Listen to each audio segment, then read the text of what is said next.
সূরা আনআম 5 নম্বর রুকু 7 নম্বর পারা 12 নম্বর পৃষ্ঠার 44 নম্বর আয়াত। আল্লাহ রাব্বুল আলামিনদের হাজার বছর পূর্বে এই সমস্ত জালিমদের পরিণতি এমন কেন হয়েছে তা কোরআনুল কারীমের এই সূরা আনআমের 44 নম্বর আয়াতে বলে দিয়েছেন।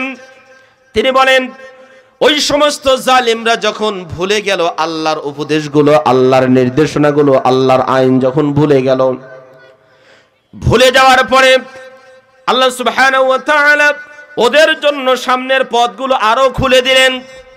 ওরা একজন মানুষ মারে, আল্লাহ রাব্বুল আলামিন কোরআনুল কারীমের মধ্যে মানুষ হত্যা মহাপাপ বর্ণনা করেছেন। কোন একজন ব্যক্তি যদি নিরপরাধ ব্যক্তিকে হত্যা করে তাহলে সে যেন গোটা জাতিকে হত্যা করলো, আর কোন ব্যক্তি যদি নিরপরাধ একজন মানুষকে বেঁচে দেয় তাহলে যেন সে গোটা জাতিকে বেঁচে দিল। ওয়ামান আহইয়াহা ফাকান্নামা আহইয়ান নাস জামিআ। সূরা মায়েদার 32 নম্বর আয়াতে আল্লাহ রাব্বুল আলামিন জানিয়ে দিলেন, কোন একজন ব্যক্তি যদি নিরপরাধ একজন মানুষকে হত্যা করে তাহলে সে যেন গোটা জাতিকে হত্যা করলো, আর কেউ যদি কোনো একজন নিরপরাধ মানুষকে বেঁচে দেয় তাহলে সে যেন গোটা জাতিকে বাঁচিয়ে দিল। আল্লাহ রাব্বুল আলামিন এটা কোরআনুল কারীমে নির্দেশনা দিয়েছেন, কোনো ব্যক্তিকে হত্যা করা যাবে না। নিরপরাধ কোনো মানুষকে যদি কোনো ব্যক্তি হত্যা করে রব্বুল আলামিন তাদের উপরে 5টা গজব নাজিল করবেন। প্রিয় ভাইরা আমার খেয়াল করেন, আল্লাহ রাব্বুল আলামিন বলছেন, ওয়ামান ইয়াকতুল মুমিনাম মুতাআম্মিদান ফাজাযাউহু জাহান্নামু খালিদান ফিহা ওয়া গাদিবাল্লাহু আলাইহি ওয়া লা'নাহু ওয়া আ'আদ্দা লাহু আযাবান আযীমা। আল্লাহু আকবার। সূরা নিসা 13 নম্বর রুকু 5 নম্বর পারা 12 নম্বর পৃষ্ঠা 7 নম্বর লাইনে 93 নম্বর আয়াতের মধ্যে রব্বুল আলামিন জানিয়ে দিলেন, ও দুনিয়ার মুমিনেরা ভালোমতো মনে রাখবেন, যারা নিরপরাধ মুমিনদেরকে ব্যক্তি স্বার্থ চরিতার্থ করার জন্য, নিজেদের চেয়ার পাকাপোক্ত করার জন্য, নিজেদের ক্ষমতাকে পাকাপোক্ত করার জন্য নিরপরাধ মানুষদেরকে যারা হত্যা করবে, আল্লাহ রাব্বুল আলামিন তাদেরকে 5 ধরনের গজব নাজিল করবেন। চিল্লা বলেন কয় ধরনের? আরো জোরে বলেন কয় ধরনের? 5 ধরনের গজব তাদের উপর আল্লাহ নাজিল করবেন। 1 নম্বরে গজব হলো এরা নামাজ পড়তে পারে, রোজা করতে পারে, হজ করতে পারে, আবার মাথায় পট্টিও বাঁধতে পারে। কতক্ষণ ঠিক না ঠিক? আবার তাসবিহও হাতে নিতে পারে। আলেম ওলামাদেরকে আবার ডাক দা বলতে পারে, আপনারা আমার ভাই, আমি আপনাদের বোন। এই কথা বলে 5ই মেতে আবার তাদেরকে হত্যা করে বলে গায়ে রং মেখে শুয়েছিল। কথা কয় না? বলে কি বলে না?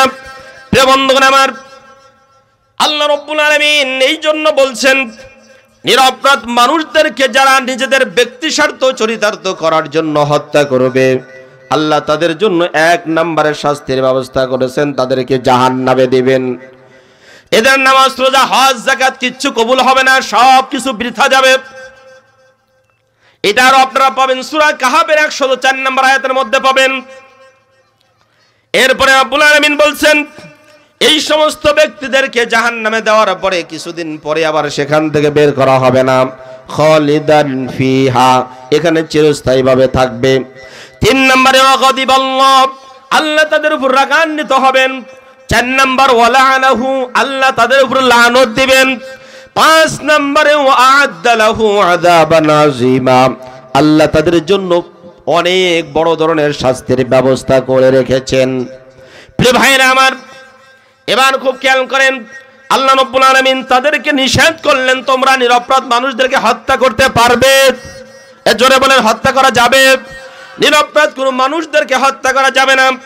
এই নির্দেশনা যখন রব্বুল আলামিন দিয়ে দিলেন তখন তারা এটা আর মানল না, বরং নিরপরাধ মানুষগুলোকে মায়ের চোখের সামনে থেকে, যেই সন্তানগুলো ছাত্র শিবির করে, নামাজ পড়ে, পায়ের টাকনোর উপরে প্যান্ট পড়ে, ফজরের সময় মসজিদে যায়, এই সন্তানগুলোকে টার্গেট করে ধরে ধরে নিয়ে ক্রস ফায়ারে দেওয়া শুরু করে। আল্লাহ বললেন, ঠিক আছে তুই মারতে থাক, আমার খেলা যখন শুরু হবে তখন তুই আর পারবি না। রব্বুল আলামিন তাদেরকে সুযোগ করে দিলেন, একের পর এক মারিং কাটিং করে এই রাস্তাঘাট কালভার্ট ব্রিজ সবকিছু খেয়ে শেষ করে দেয়।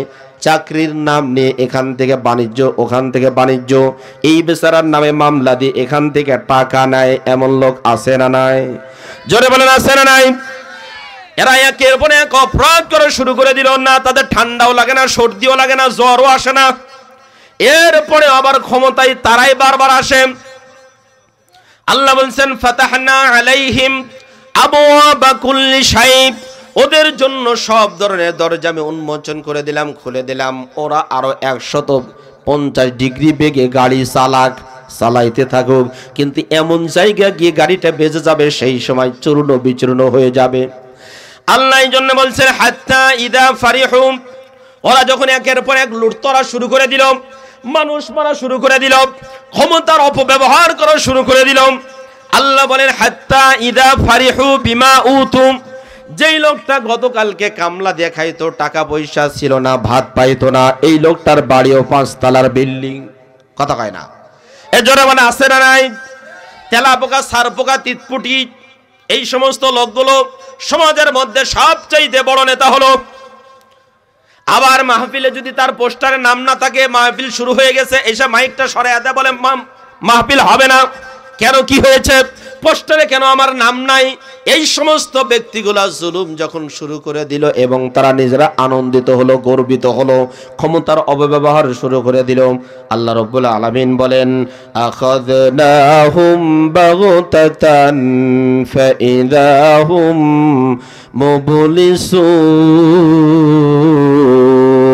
আল্লাহু আকবার। তিনি বললেন আমি ওই সমস্ত ব্যক্তিদেরকে হঠাৎ করে গ্রেফতার করলাম, হঠাৎ করে ধরলাম। বাগতাতান মানে হঠাৎ করে আকস্মিকভাবে ধরলাম। ফাইদাহুম মুবলিসুন, এরপরে ওরা দিশাহারা হয়ে গেল, কোনো কুল কিনারা পেল না। 4 তারিখে আপাই বলল 5 তারিখে সবাই অস্ত্র নিয়ে নামবে। কথা কান ঠিক কিনা? সবাই এবার অস্ত্র নিয়ে যখন